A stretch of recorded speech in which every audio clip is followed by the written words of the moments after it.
কথা জানিয়ে দিচ্ছে, যুগে যুগে যুগে জালিম সন্ত্রাসীরা ইসলামের বিরোধী করেছে, চরিত্রহীনেরা ইসলামের বিরোধী করেছে। আজও দুনিয়ার মুখে ইসলামের যারা বিরোধী করছে তারা জালিমদের খাতায় পড়ে, নচেত তারা চরিত্রহীনদের খাতায় পড়ে, নচেত তারা মানবতা বিরোধীর খাতায় পড়ে। এ যুবকেরা, তরুণেরা, বাবেরা, দেখুন আজকে আমার ইসলাম নিয়ে কত বড় মিথ্যাচার হচ্ছে। ইসলামে নাকি রেপ করাটা খারাপ বিষয় নয়, অথচ আল্লাহ রসুল জানিয়ে দিলে কেউ যদি রেপ করে তাকে গলা পর্যন্ত পুঁতে দিয়ে তাকে পাথর মারতে মারতে মেরে ফেলো। এবারে বলুন তো দেখি, কোন নারীর উপরে জুলুম হলে তাকে মেরে ফেলার কথা, কোন নারীকে রেপ করলে ওই রেপিসকে মেরে ফেলার কথা ইসলাম বলেছে। কিন্তু যারা আজকে নামা ইসলামের বিরোধী করছে তারা কি এই আইনটাকে, তারা কি নারীদের উপরে জুলুম হলে, নারীদেরকে রেপ করলে তারা কি নারীদের পক্ষে দাঁড়ায়? না দাঁড়ায়, না দাঁড়ায় না। এ নওজোয়ান তরুণেরা, বাপেরা, আর ইসলাম নারীদেরকে কত সম্মান দিয়েছে আল্লাহ নবী জানিয়ে দিলে কারো ঘরে যদি একটা কন্যা সন্তান হয়, ওই নারীর বাবাকে আল্লাহ কন্যা সন্তান দিয়ে ওই নারীর আব্বাকে, ওই নারীর বাবাকে আল্লাহ পাক জান্নাতে সংবাদ দেয়।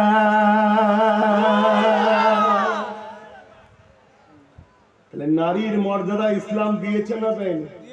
তো ইসলামের মোকাবেলায় কেউ আছে নারীর মর্যাদা কম্পেয়ার করতে পারবে? কিন্তু তারপরে ইসলামের নামে মিথ্যাচার হচ্ছে কেন? তাদের বিচার করার লোক নেই। কেন? তারা জানে দেশের মাথায় আমার আব্বা বসে আছে, রাজ্যের মাথায় আমার বোন বসে আছে, আমাদের কিচ্ছু হবে না। এই জন্যই তো সাহস পায়, কথা বুঝছেন? আর তারা জানে যে মুসলমান গুলো আছে এই মুসলমানের মধ্যে থেকে 80% কে 500 টাকায় কিনা যায়।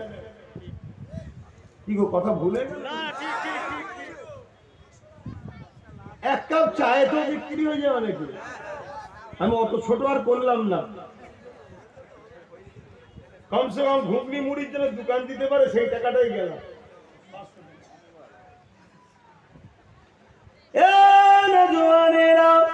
আল্লাহ নবী আরো জানিয়ে দিলেন, কারো ঘরে যদি দুটো কন্যা সন্তান হয়, ওই দুই কন্যার বাবা যদি ওই সন্তানকে লালন পালন করে বড় করে দিয়ে বিবাহটা দিয়ে দিতে পারে, আমি রাসূলুল্লাহ জানিয়ে দিলাম ওই দুই কন্যার বাবাকে আমি রাসূলুল্লাহ শাফাআত করিব।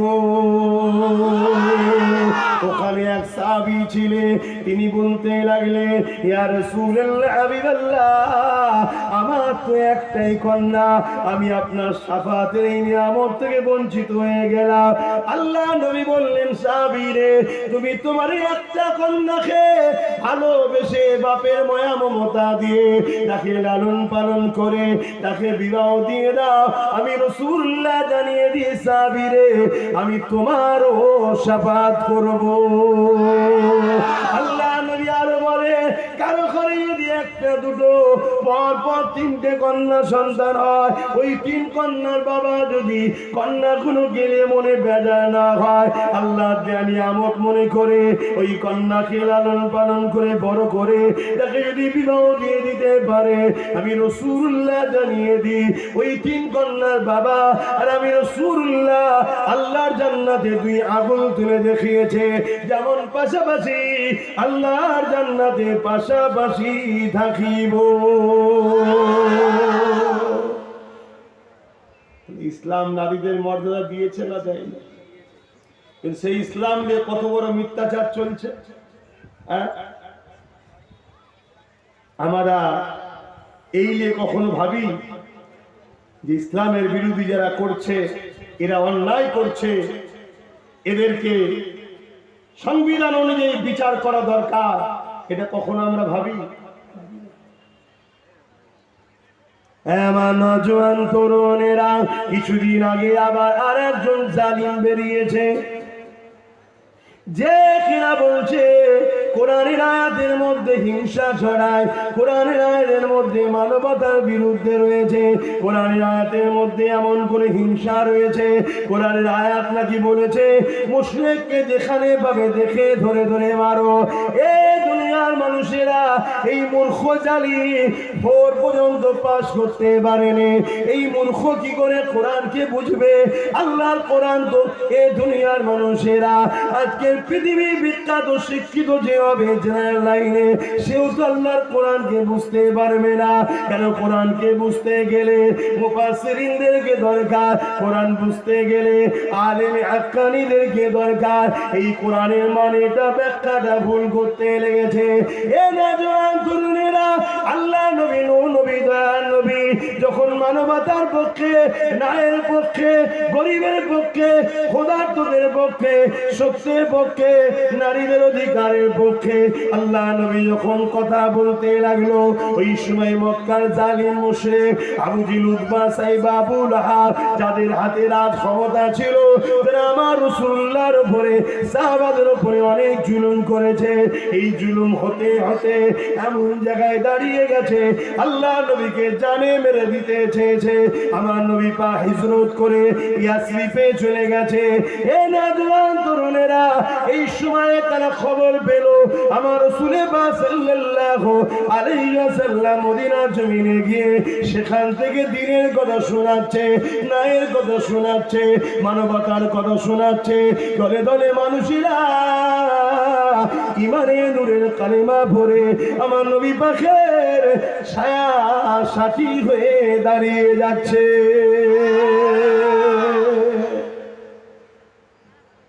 আমার রাসূলুল্লাহর উপরে কত জুলুম করেছে।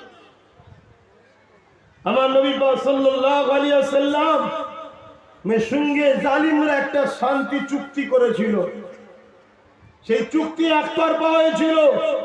মক্কা থেকে যদি কেউ মদিনায় যায় তাকে মক্কায় ফিরিয়ে দিতে হবে, কিন্তু মদিনা থেকে কেউ যদি মক্কায় আসে তাকে ফিরিয়ে দেওয়া হবে না।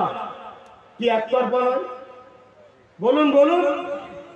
তারপরে আমার রাসূল পাক সাল্লাল্লাহু আলাইহি ওয়াসাল্লামের নাম যখন লেখা হয় মুহাম্মদ রাসূলুল্লাহ, তখন বলল এই রসুলটাকে কাটতে হবে, আমরা রসুল বলে মানি না। আল্লাহ নবী শান্তির স্বার্থে রসুলটাকেও মুছে দিলেন। শুনছেন? একতরফা চুক্তি হওয়ার পরও মক্কার ক্ষমতাশালী শাসক আবু জিল, উতবা, সাইবার বাহিনীরা তারা ওই শান্তি চুক্তিকে ভঙ্গ করে আমার নবী সাহাবাদেরকে হত্যা করা শুরু করলো। আমার নবী সাহাবাদের পরিবার, ঘর বেটিদের উপরে জুলুম অত্যাচার শুরু করলো, নারীদের উপরে অত্যাচার শুরু করলো।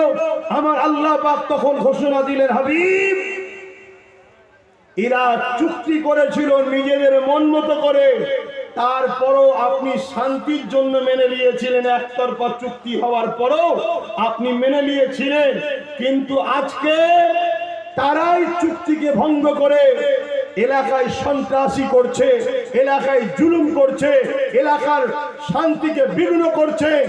আমি আপনাকে আদেশ দিচ্ছি, 4টে মাস আছে ইসলামে লড়াই করা হারাম।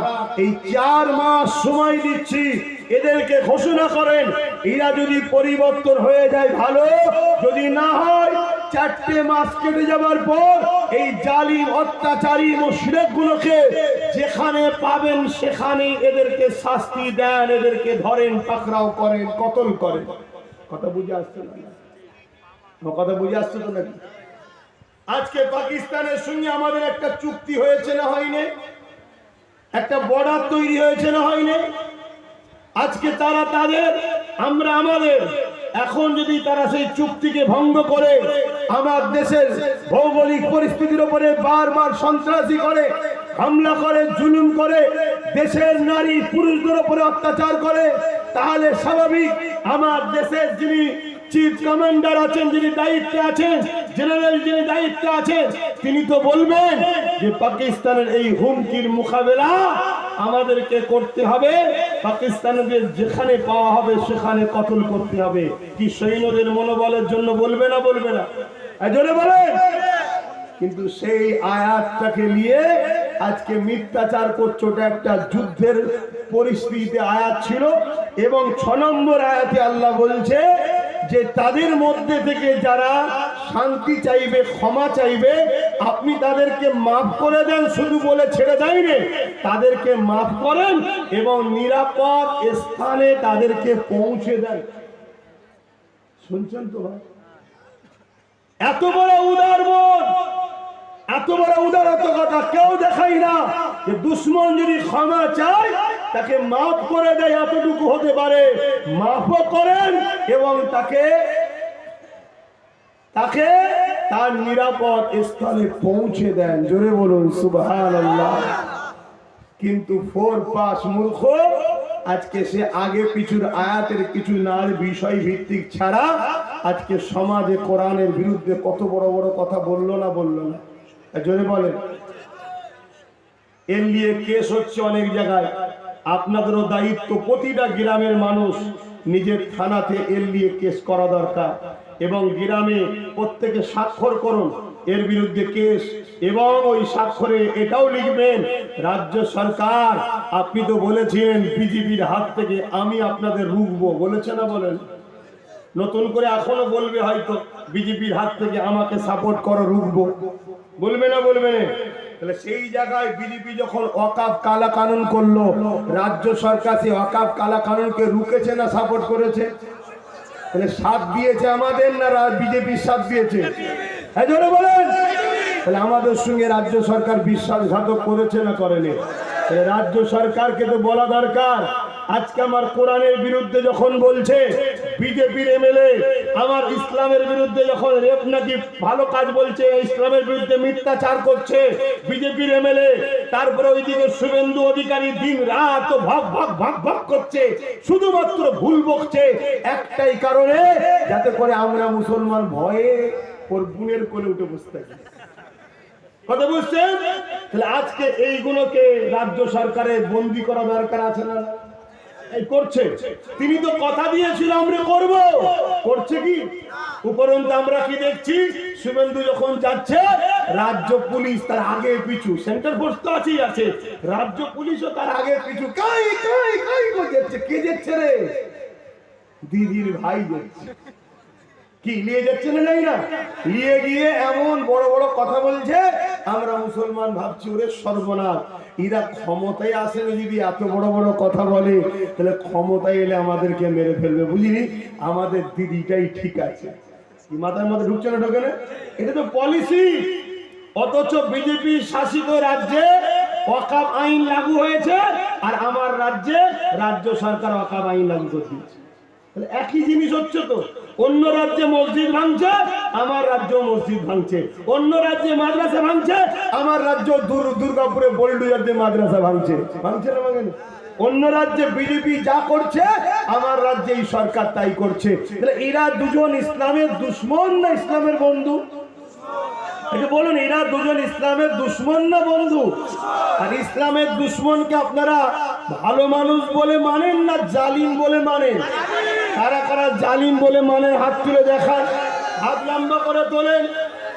একটু ডায়ে বায়ে দেখেন কেউ হাত তুলতে বাকি আছে কি, কেউ হাত তুলতে বাকি আছে কি একটু দেখবেন। কেউ হাত যদি না তোলে ঝগড়া করবেন না, কিন্তু গাদ্দারটা চিনে রাখেন। গাদ্দার চিনা দরকার আছে না নাই? আপনার বল। তাহলে এরা জালিম আমরা মানি, তাই তো নাকি? স্বীকার করলেন, যারা হাত তুলেছেন স্বীকার করেছেন তো? কেউ হাত তুলতে বাকি ছিল না তো? যদি থাকে তার সাথে কি ঝগড়া করবেন? না, আমরা ঝগড়ার পক্ষে নয়, আমরা শুধু জেনে নেব যে এর জালিম আমাদের নয়। কি ঠিক তো নাকি? কেন মুসলমান যত খারাপই হোক, মুসলমান যত পাপী করে ফেলো, ইসলামের সঙ্গে গাদ্দারি করতে পারে কি? ইসলামের দুশ্মন হতে পারে কি? ইসলামের দুশ্মনকে শক্তিশালী করতে পারে কি? তাহলে রাসূল পাক সাল্লাল্লাহু আলাইহি সাল্লামের হাদিসটা একটু শুনে নেন। আল্লাহ নবী প্রথমেই বললাম মিশকাত শরীফের হাদিস, যে জালিম জানার পরও কেউ যদি ওই জালিমকে সাথ দেয়,